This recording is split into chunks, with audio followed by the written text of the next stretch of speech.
안녕하세요. 대전 강남한의원 이강한 원장입니다.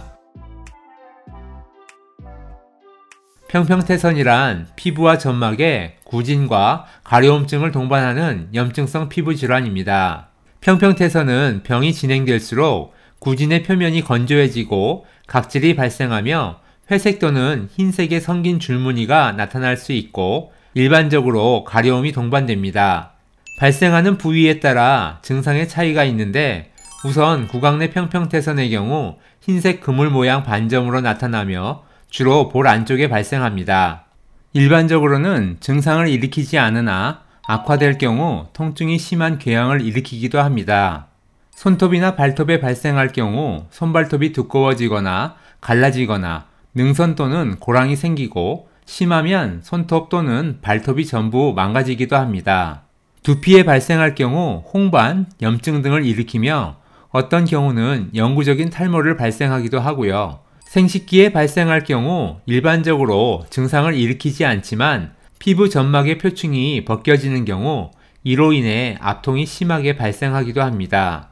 평평태선의 원인은 명확하지 않지만 정신적인 긴장이나 면역학적 요인, 가족력 등에 의한 것으로 알려져 있으며 그 밖에 약물이나 바이러스 등도 원인으로 알려져 있습니다. 대부분 20대에서 50대에 많이 나타나고 재발이 심한 편입니다. 양방적인 치료로는 국소적으로 스테로이드를 바르거나 두꺼운 부위에는 직접 스테로이드를 주사하는 방법을 사용하며 가려움증을 완화시키기 위해서 항히스타민제를 복용하거나 항소양증 로션을 바릅니다. 구강평평태선의 경우 증상이 없으면 특별한 치료가 필요하지 않으며 1년에 한 번씩 주기적으로 검사받는 것이 권장되지만 구강평평태선의 1% 정도는 구강암으로 발전될 가능성이 있기 때문에 악화되지는 않는지 상태를 관찰할 필요가 있습니다. 제 임상 경험을 바탕으로 했을 때 구강평평태선은 4가지 단계별로 나누어 볼 수 있는데요. 1단계는 입 안쪽 벽에 희끄무레한 것이 보이기도 하지만 증상이 없을 때는 눈에 잘 띄지 않다가 뜨거운 것이나 매운 것을 먹고 입안에 통증이 있어야 알게 되는 경우가 많습니다.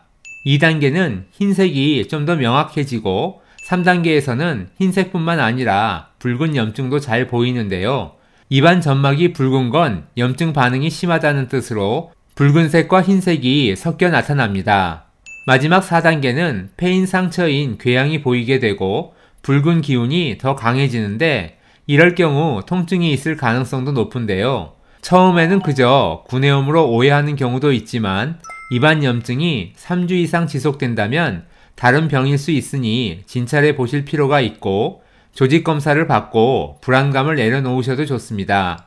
이런 경우 공진단이나 녹용이 들어간 한약 등으로 면역력을 높이는 치료를 받으면 증상을 개선시킬 수 있고 불안감과 우울감이 느껴지면 증상이 더 심해질 수 있으니 평소에 면역력 관리와 마음을 잘 관리하시면서 가까운 한의원에서 진료받아 보시기를 권장합니다. 오늘도 건강하고 행복한 하루 되세요. 감사합니다.